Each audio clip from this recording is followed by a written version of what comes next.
코로나19 신규 확진자가 2달 연속 4자릿수를 기록했습니다. 좀처럼 확산세가 꺾이지 않으면서 정부는 현행 거리 두기를 한 달 더 연장하기로 했는데요. 사적 모임과 영업시간 제한은 소폭 완화됐습니다. 코로나19 상황과 주요 사건 사고, 장윤미 변호사 그리고 이웅혁 건국대 경찰학과 교수 두 분 모시고 짚어보겠습니다. 어서 오십시오. 네, 안녕하세요. 예, 안녕하십니까.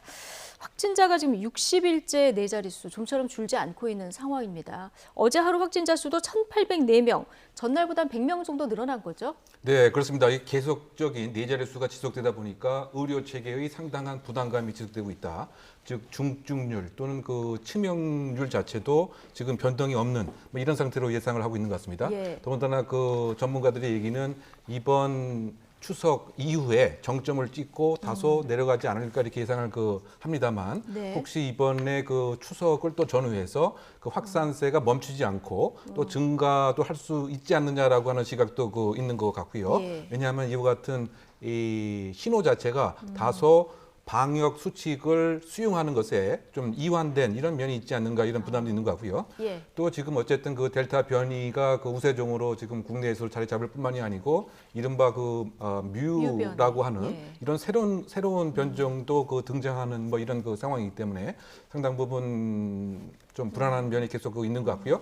그러다 보니까 정부에서는 예. 이 백신에 대한 안정적인 수급 이런 것에 많은 좀 신경을 써야 될 것 같고 뿐만이 아니고 앞으로 중장기적으로 과연 이 코로나하고 우리 사회하고 어떻게 방역을 함께 해야 되느냐라고 하는 이런 중장기적인 로드맵도 함께 이제 보여줘야 되지 네. 않겠느냐. 그래서 예. 아마 이번 한 2, 3주 시기가 이른바 위드 코리아가 과연 위드 코로나가 예. 가능하겠느냐라고 하는 하나의 중요한 시험대다. 네. 이런 평가들이 나오고 있는 상황으로 요약됩니다. 예. 자, 확산세가 잡히지 않으면서 정부가 지금 수도권 4단계, 비수도권 3단계 이 거리 두기를 한 달 더 연장하면서 대신에 세부 지침으로 백신 접종 완료자에 한해서 사적 모임 인원은 조금 완화했어요. 그렇습니다. 네. 이번에 새로 내놓은 방역 지침을 보면 말씀하신 대로 접종 인센티브를 준다는 게 가장 큰 좀 핵심 쟁점으로 요약이 되는 것 같습니다. 예. 4단계 조치가 유지되는 수도권 같은 경우에 식당, 카페 같은 경우에 한해서 영업시간이 10시까지 허용이 되고 이 모일 수 있는 인원도 6명으로 늘어납니다. 예. 다만 주의하셔야 될 점은 저녁 6시를 기점으로 그 전에는 4명의 최소한 백신을 접종 완료한 2명을 포함해서 6명, 저녁 6시 이후에는 접종 완료자 4명을 포함해서 6명, 이렇게 허용이 된다라는 그렇죠. 겁니다. 방역 접종 완료자가 없으면 똑같은 거죠. 그렇습니다. 사실 예. 같다고 할 수 있고 또 접종 완료자라고 해서 무한정 모일 수 있는 건 아닙니다. 예. 6명까지로 통제가 된다는 점, 그 부분이 가장 많이 달라진 부분이고 3단계가 유지되는 그런 지역 같은 경우에는 모든 다중이용시설에 8명까지 모임이 허용되지만 이 8명도 최소 4명은 접종 완료자여야 합니다. 이렇다는 점을 유념하셔야 될 것 같고요. 또 종전과 동일하게 4단계가 유지되는 지역 같은 경우에는 유흥시설들, 그러니까 유흥주점이나 콜라텍, 나이트클럽, 기타 등등의 시설은 아예 운영 자체가 허용되지 않고 다만 3단계 지역 같은 경우에는 운영은 허용되되 그 시간은 10시까지로 제한이 됩니다. 역시 정리를 굉장히 깔끔하게 해주셨는데 올 추석에 가족이 어느 정도 모일 수 있을까 이 부분 굉장히 관심이었는데요. 어제 추석에 어떻게 모여라 이런 지침도 내려졌고요. 그렇습니다. 그리고 요양병원에 부모님 오신 가족들도 많을 텐데 이런 세부 지침들도 좀 나왔죠? 그렇습니다. 추석은 좀 예외를 두기로 한 겁니다. 17일부터 23일까지 추석이 포함된 그 주간의 한정에서는 뭐 수도권이든 비수도권이든 3단계든 4단계든 상관없이 일단 8명까지 가족 모임은 허용하기로 했습니다. 예. 다만 이 경우에도 최소 4명은 접종 완료자여야 되고 8명이 모였을 때 그 시간과 관련한 제한은 따로 두지 않기로 했습니다.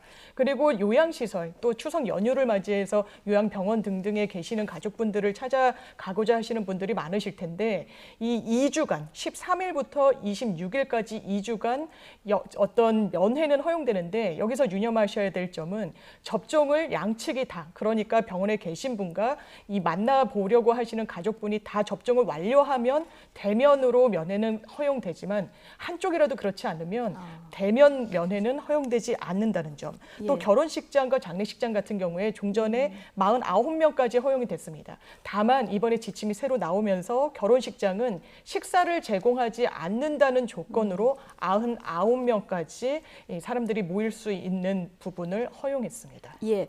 그러니까 취식을 하는 경우는 그대로 49인까지인데 그렇습니다. 만약에 식사 제공이 없으면 99명까지 가능하다. 이렇게 이제 허용한 달라진 부분을 볼 수 있었고 감염 상황이 크게 나아진 건 아닙니다. 그럼에도 불구하고 방역 지침을 이렇게 완화하기로 한 데는 정부가 한계에 다다른 자영업자의 상황을 외면할 수 없었다. 이렇게 설명을 하고 있는데 자, 시간 관련해서 지금 9시에서 10시로 1시간 는 부분, 이게 1시간이 뭐 그리 클까 했는데 자영업자 단체에서 조사해 봤더니 영업시간이 9시냐까지냐 10시까지냐가 꽤 차이가 크다면서요. 네, 그 상당한 매출액의 차이가 나타났습니다. 예. 아주 구체적인 통계 그 자료입니다. 지금 그 전국에 걸쳐서 수도권, 부산, 대전, 제주에 이르기까지 420명의 그 자영업자들을 대상으로 조사를 해봤더니 4단계로 9시로 1시간 줄어졌을 때 그 네. 매출액에 대한 감소 평균이 나왔는데요. 가장 타격이 큰 그 업소가 호프집이었습니다. 예. 그 전에 1시간 그 차이로 인해서 54%의 매출액이 하락을 했다. 그 다음에는 그 음식점이 28%, 예. 그 다음에는 카페가 22%, 이 편의점이 7%로 하락한 것으로 나타났고요. 예. 또 다른 내용의 비교도 있었는데요. 코로나19 전후를 비교를 해서 이런 매출액의 증가를 봤더니 평균으로 보면 한 50% 이상 급감을 했는데요. 이 순서도 역시 조금 전에 1시간 줄었던 그 순서와 동일했습니다. 예. 호프집이 87% 이상 이제 감소를 했고요. 예. 그래서 평균 반토막이 났다. 이렇게 요약을 할 수가 있고요. 이게 아무래도 식사를 하고 이제 술을 마시러 갈 때 가기 때문에 좀 늦게 방문하는 장소 위주로 타격이 큰 거군요. 그렇죠. 그 예. 대표적으로 호프집이 이제 그런 사례죠. 일정한 식사를 하고 나서 이른바 2차로서 우리가 좀 입가심 좀 하자 뭐 이런 표현들을 하지 않습니까? 그런데 이미 그 시간 자체가 이미 그 9시라고 하면 이 식사하고 나서 바로 이제 집에 가지. 네. 사실은 이 호프집에 그 가서 맥주를 마시는 이런 동기와 기회가 급격하게 예. 그 줄어들었다. 결국은 예. 이제 그 호프집이라고 하는 그 특성 때문에 가장 타격을 많이 받은 것이 이번 그 통계로 그 나타난 예. 상황으로 생각됩니다. 교수님, 그래서 이제 영업 시간을 10시로 다시 환원했는데 여전히 현장에서는 좀 불만 목소리가 나오는 것 같고요. 8일에 지금 자영업자들이 전국에서 차량 시위를 강행하겠다 이렇게 밝혔는데 지금 자영업자들이 요구하고 있는 사항은 구체적으로 어떤 것들입니까? 네, 그 야간 차량 시위를 이제 그 심야 시간대에 밤 11시부터 이제 1시까지 할 계획이고요. 예. 이것의 그 핵심 그 요구 그 사항은 지금 방역 그 체계, 방역 대책이 전혀 효과가 그 없음에도 이렇게 유지하는 것은 용인할 수가 이제 없다라고 하는 의사 표시를 이제 분명히 하고 있는 것이고요. 따라서 지금 이른바 우리가 3T라고 통상 얘기하고 있는 것 같습니다. 즉 네. 추적하고 트레이스하고 그 다음에 무슨가 증상이 있으면은 격리하고 치유하는 이러한 지금까지의 방역 패러다임을 바꾸어서 즉 확진자 중심이 아니고 치명률 중심으로 좀 바꿔달라 이제 이런 요구를 이제 하고 있는 이제 것이 그 자영업자들의 그 시위의 그 주요 내용이 될 거고요. 네. 즉 이것은 지금 우리가 통계를 본 것처럼 생계에 관한 타격이 그 너무 심하기 때문에 예. 이런 상태에서는 자영업자들이 벼랑 끝에 있고 더 이상 장사를 하지 말라는 것이 아니냐 이런 의견을 밝히기 위해서 차량 시위를 할 예정으로 알려져 있습니다. 예. 자, 방역과 자영업자들 생계 사이에서 좀 솔로몬의 딱 해법을 찾기가 쉽지는 않아 보이는데요. 자, 여기서 인제대 서울백병원 가정의학과 김경우 교수 연결해서 코로나19 상황 조금 더 자세히 방역적인 측면에서 좀 질문을 드려보겠습니다. 김경우 교수님 나와 계십니까? 네, 안녕하세요. 예, 안녕하십니까. 자, 확진자가 어제보다 100명 정도 증가했습니다. 지금 60일 연속 4자릿수를 기록하고 있는 건데요. 급격한 확산세는 없지만 그렇다고 또 확연한 감소세도 나타나지 않고 있습니다. 좀 어떻게 보십니까? 네, 그 2주 전부터 이제 4단계 지역은 21시까지 그리고 접종 완료자에 한해서 4인까지 모이는 정책이 시행됐는데 그 영향이 아직까지 큰 증가세로 나타나고 있는 것 같지는 않다는 면에서 좀 긍정적으로 봐야 될 것 같고요. 예. 그 주간 예방 접종률 증가는 한 4~5%씩 계속 꾸준히 증가하고 있고 최근 1, 2주간은 아주 적은 수치이긴 하지만 한 2, 3%씩 주간 평균 신규 확진자 수가 감소하고 있는 영향이 있기 때문에 네. 현재 방역 기조를 잘 유지하고 또 접종 완료자 중심으로 일부 완화하면서 현재 방역 기조를 유지하고 접종률을 높인다면은 네. 우리가 보다 이제 접종률이 높아질 때 완만한 감소세로 접어들 수도 있는 예. 시점으로 기대해 볼 수가 있겠습니다. 네. 자, 결국 접종률 높이는 게 관건인데요. 방역 당국이 이달 중순쯤에 하루 확진자 수가 최대 2,300명으로 정점을 찍은 다음에 감소할 가능성이 있다 이렇게 분석했는데, 자, 이렇게 분석한 근거는 어디에 있고요? 또 정부 전망대로 추석 지나고 나면 확산세가 어느 정도 잡히게 될까요? 네, 우선은 그 추석 연휴 기간 동안에 인구 이동 그리고 그것의 영향이 이제 사회로 복귀하셨을 때 지역사회 전파 증가의 영향에 대해서 조금 보다 10월 초까지는 평가가 좀 필요할 것으로 보이는데요. 이제 이번 추석 연휴와 지난 여름 휴가를 비교한다면 이번에는 예방 접종률이 비교적 좀 많이 증가했기 때문에 인구 이동으로 인한 증가 폭이 많이 크지는 않을 것으로 기대해 볼 수가 있겠고, 예. 특히 이제 50대에는 이제 접종 완료가 많이 진행되기 때문에 위중증 사망 발생도 상대적으로 많이 줄어들 수 있을 것으로 기대가 되는데요. 하지만 아직 그 18세에서 49세 예방접종 완료율이 높지 않고 또 이제 고3을 제외한 학생들은 아직 접종을 받고 있지 않기 때문에 집단 생활이 많은 학생층 그리고 젊은 연령층에서 어떤 발생 증가는 추석 연휴 이후에 계속 어느 정도 있을 것으로 예. 예상되는데 네.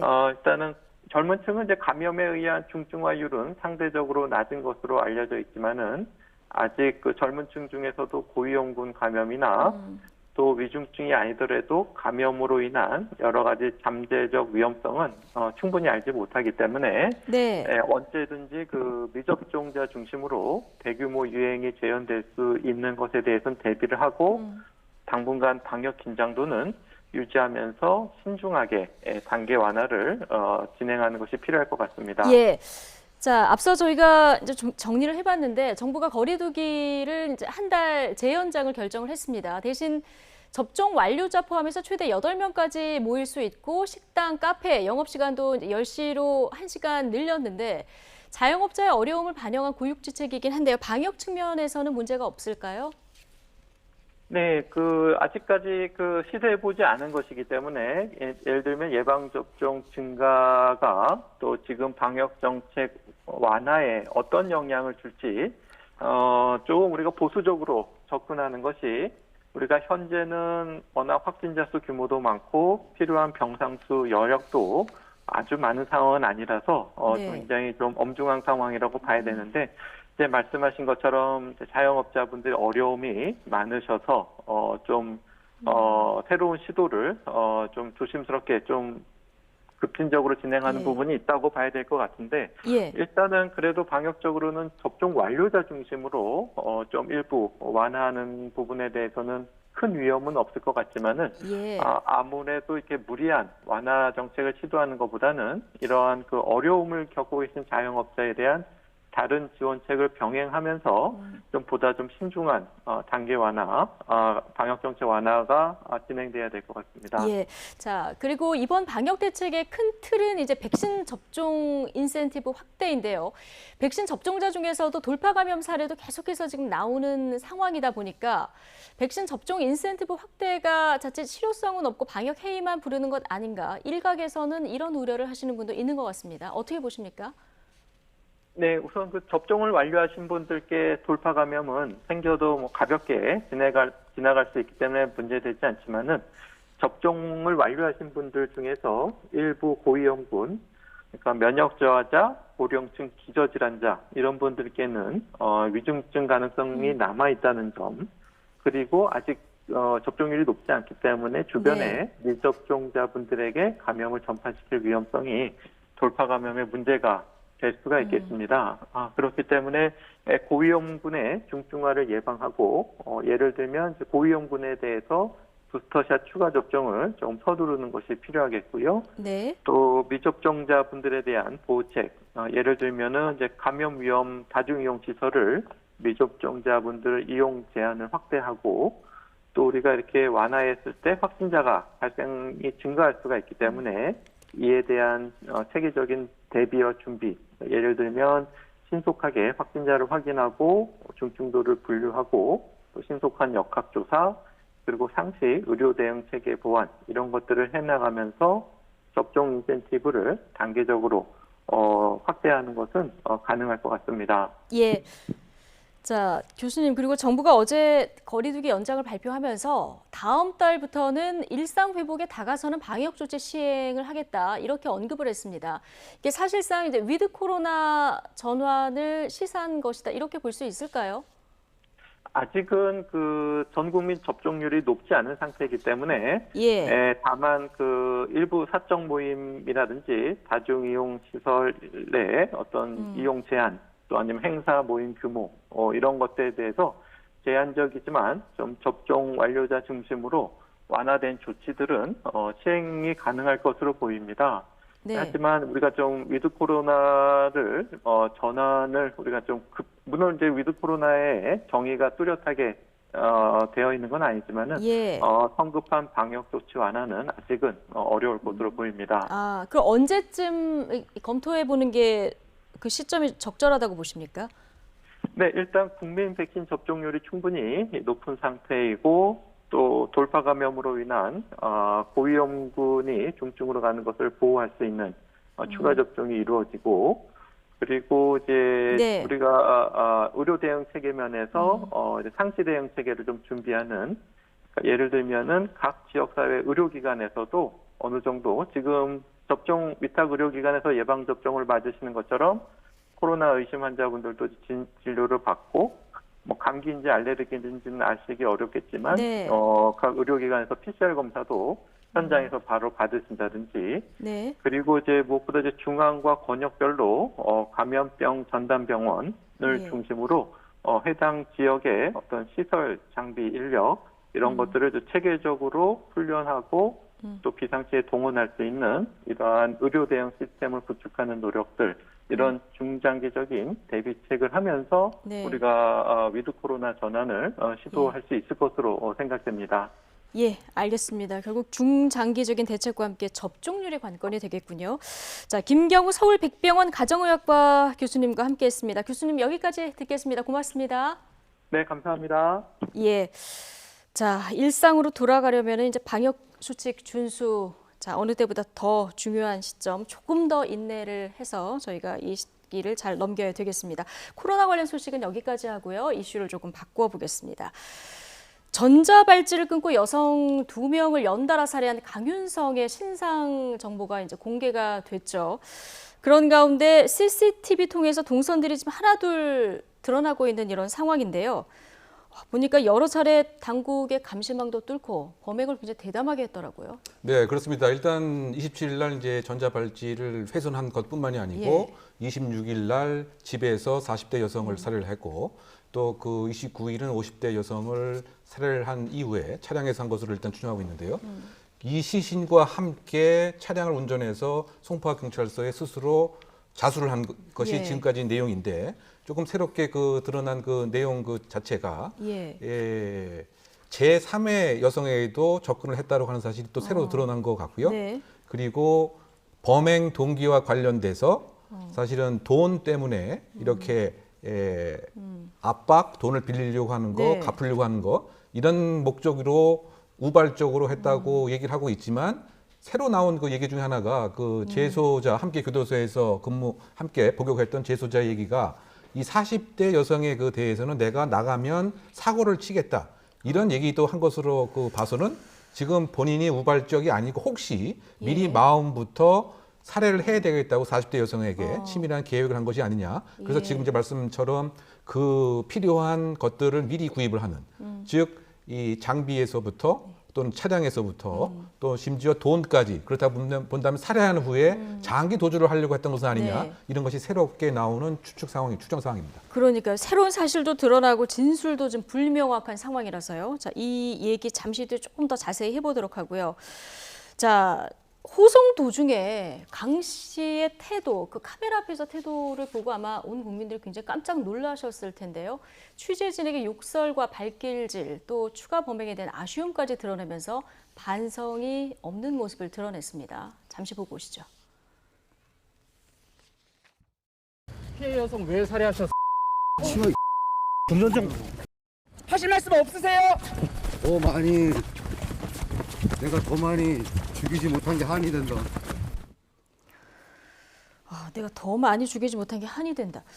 어떻게 보셨습니까, 변호사님? 사실 사람이 사람을 살해하고 할 수 있는 말로는 너무 충격적이고 할 수 있는 말 자체가 아니죠. 이 사람이 예. 지금 15년 동안 감옥에 갇혀 있었는데 과연 갱생이 됐는지 교화가 됐는지 이런 교정시설의 어떤 기능이 제대로 이루어지고 있는지 좀 보여주는 이게 제대로 되지 않고 있구나라고 보여주는 정말 상징적인 장면이 아닌가라는 생각이 들고 전혀 죄책감이 없다는 것에 또 놀라움을 주고 있습니다. 본인이 상담사와 면담을 하는 과정 중에서도 과거에 수없이 저질렀던 그런 좀 강도 높은 폭행이 수방된 그런 범죄들에 대해서도 과시하듯이 자랑하듯이 이야기했다라는 점, 이건 어떤 정서적으로 정신적으로 상당히 문제가 수반된 사람이라고밖에 볼 수 없고, 그렇기 때문에 법원에서도 이 사람이 사회에 나갔을 때 굉장히 재범률 자체가 높다라는 그런 객관적인 지표가 있어서 전자발찌 부착 등등의 어떤 부가적인 명령이 이루어졌음에도 불구하고 결과적으로는 이런 끔찍한 범죄를 이루어지지 못했다는 점에서 정말 시스템상 점검해야 될 부분들이 여러 문제가 노정되고 있는 그런 사건이라고 보여집니다. 예. 교수님, 네. 지금 보시기에 전문가로서 보시기에 강윤성 정신 상태를 어떻다고 분석을 할 수 있을까요? 그 성범죄자 또는 살인범죄자 유형 중에서 그 예. 권력지향적, 즉 우두머리의 그 욕구 때문에 살해를 하는 경우가 있는데 네. 그것에 전형적으로 해당이 된다. 그리고 자신의 그 사회 통제력은 상당히 약한 이런 유형에 해당이 되는 것이죠. 예. 그러다 보니까 자신의 그 능력 자체가 이렇게 그 뛰어나다고 하는 얘기도 많이 하고 싶어하는 것 같습니다. 아들이 나를 닮아서 머리가 좋아서 대기업에 근무를 하고 있다라든가 또 수입 그야말로 그 자전거라든가 이것을 내가 구입할 정도고 또 내 인맥은 강하다. 이 역시 권력지향적 그 살인범죄자의 모습입니다. 예. 뿐만이 아니고 이런 상황이 생긴 것이 나의 전격적인 책임이 아니고 다른 사회가 나를 이렇게 만들었기 때문이라고 하는 합리화, 즉 원인 자체를 그 외부적으로 돌리는 외부 부인을 하면서 중화 전략을 꾀하는 이런 모습도 예. 살인범의 그 전략적으로 나타난 모습인데요. 그러다 보니까 지금 얘기하고 있는 것이 혹시 범행의 그 동기에서부터 거짓말일 가능성이 상당히 그 큽니다. 거짓말일 가능성이 네, 크다. 예. 본인이 생각하는 특정적인 또 다른 목적이 있었을 가능성도 분명히 그 있기 예. 때문에 더군다나 그 이 사람은 27년을 교도소에서 보내면서 법의 중간중간에 구멍도 많이 알고 있고요. 네. 또 그 교도관을 대상으로 소송을 해서 승소한 경험도 있습니다. 이만큼 상당히 그 범죄 그 지능이 높은 권력지향적 그 살인범이다 이렇게 평가를 할 수 있다고 보입니다.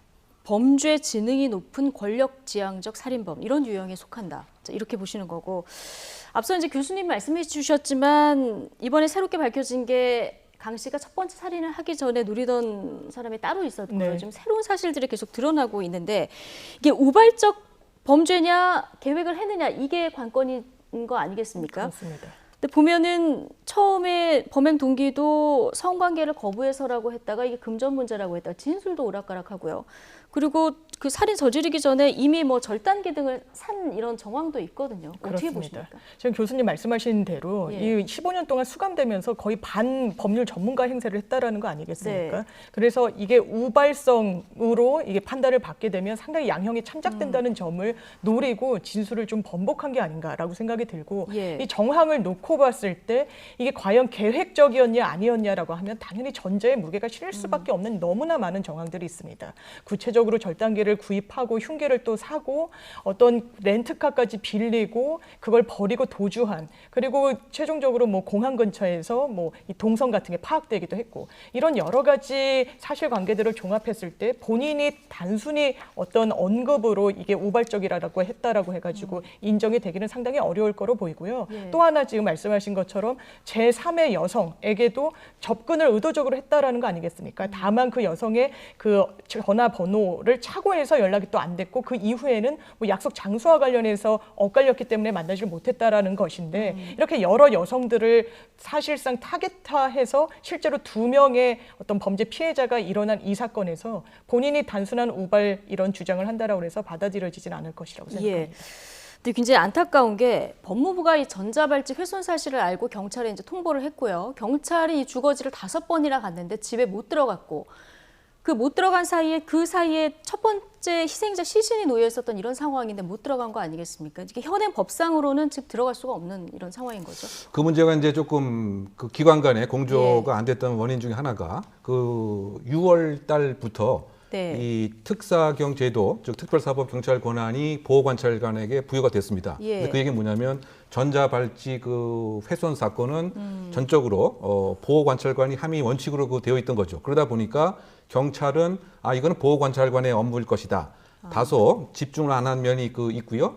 또 이 보호관찰소에서 경찰에게 그 통지를 했을 때에 예를 들면 네. 정말 이 사람이 27년을 그 교도소에서 보낼 정도로 흉악범의 성향이 있다라고 하는 이런 내용을 알려줘야 되는데 그것을 또 모르는 채 일단 그것을 가다 보니까 결과론적으로 본다면 상당히 아쉬운 대목입니다. 예를 들면 그와 같은 급박한 상황이라고 한다면 긴급성의 그 원칙에 의해서 영장주의 예외까지 사실을 생각을 해서 이 문을 따고 들어가서 수색을 했다고 한다면 적어도 한 사람의 무고한 여성은 살릴 가능성도 있지 않았겠느냐. 왜냐하면 적극적인 추적을 그 해서 말이죠. 뭐 이런 측면에 있어서의 그 사법 공조의 한계가 결국은 이런 상태에 있었고요. 지금 우리가 이제 그 보호관찰관과 경찰관을 결과론적으로 또 비난을 할 수는 있긴 하지만 만약에 긴급하게 들어가서 아무런 일이 없는 상태였다고 한다면 이런 실무에 있는 또 공무원들이 책임을 지게 되는 이런 문제가 그 있기 때문에 지금 이런 것을 해결하기 위해서 법적인 근거를 마련하는 것이 필요하다라고 해서 그 법무부 장관도 어제 그런 근거 조항을 만들겠다. 또 그 형사사법 공조를 잘 할 수 있는 매뉴얼뿐만이 아니고 나름대로 규정 조항도 검토하겠다. 이렇게 지금 얘기를 한 것인데요. 상당 부분 이제 이것이 사실은 그 이번 처음 일어난 일이 아니고 수년 전부터 이런 문제가 사실 노정이 그 되었습니다. 이제 그럼에도 불구하고 이것을 적극적으로 해결하지 못한 이러한 것은 그 법무부 그 보호관찰관의 어쨌든 문제가 좀 있었던 것으로 생각이 되고요. 뭐 등등을 통해서 큰 패러다임에서 저는 한 가지 또 강조하고 싶은 것이 지금 한국의 이런 그 교정 행정의 모습 자체의 패러다임을 전격적으로 바꿀 필요가 있다고 생각됩니다. 어떻게 해요? 이 얘기는 뭐냐면은 지금 그 수십 년 동안 이런 범죄자들을 그 기간만 가둬두는 것에 초점을 맞췄지 이 사람이 출소해서 어떻게 갱생하고 사회에 적응할 수 있는가에 대한 관심은 갖지 못했던 거죠. 그러다 보니까 지금 그 교도소의 과밀 현상, 즉 100명이 TO라고 한다면 지금 한 140명으로 오버가 그 되었습니다. 그래서 새롭게 교도소를 지을 필요도 저는 있다고 보입니다. 즉 그 500명을 수용할 수 있는 교도소를 새롭게 지으면 한 13개 정도를 그 짓고 나서 밀착적인 개선 교화 프로그램이 분명히 그 있어야 되는 이런 그 정책의 그 패러다임의 그 변화를 깨야지 보호관찰관 몇십 명만 늘리겠다. 이렇게 그 제한적으로 보기보다는 그 교정 패러다임의 개혁을 꼭 한번 법무부 장관이 관심을 가져줬으면 바람입니다. 교정 패러다임을 좀 바꿔야 된다 말씀해 주셨는데 어제 법무부 그 대책들을 보면은 훼손만으로도 긴급한 경우에 이제 집안 압수수색이 가능하도록 했고요. 그리고 지금 보면 주 1회 고위험 성범죄자 같은 경우는 면담을 해서 행동 관찰하는 그 밀착 감독도 하기로 했는데 지금 조금 전에 이제 교도소 짓고 이런 문제들도 다 이제 예산 그리고 또 인력의 문제 아니겠습니까? 그렇습니다. 밀착 감시를 하기로 했다라고 하는데 지금 전자발찌를 부착한 사람 수가 4,000명이 넘습니다. 처음에는 뭐 성범죄자로 한정을 했지만 살인범, 가석범자로 계속 그 범죄 그 대상자가 확대가 됐고 그 부착 기간도 늘어나다 보니까 상당한 많은 수를 관리해야 되는데 지금 한 명이 관리하는 숫자가 한 17명 정도나 된다는 거 아니겠습니까? 그렇다면 사실상 밀착 감시를 하겠다는 제도 보완책을 내기 전에 구체적으로 예산은 어떻게 정책을 펴 나갈 것인지 인력 충원 방안은 어떻게 해 나가겠다는지 구체적인 로드맵을 내야 어떤 그 대안을 제시한 부분이 채워지고 현실화될 수 있는 것이 아닌가 이런 생각이 듭니다. 알겠습니다. 지금 전남 장흥에서도 50대 남성이 전자발찌 끊고 2주째 지금 행방이 묘연한 상태라 국민들 굉장히 불안한 상황인데요. 실효적 실효성 있는 이런 대책들이 좀 추가로 마련됐으면 하는 바람입니다. 장윤미 변호사, 이웅혁 건국대 경찰학과 교수 두 분과 함께했습니다. 고맙습니다. 네, 감사합니다.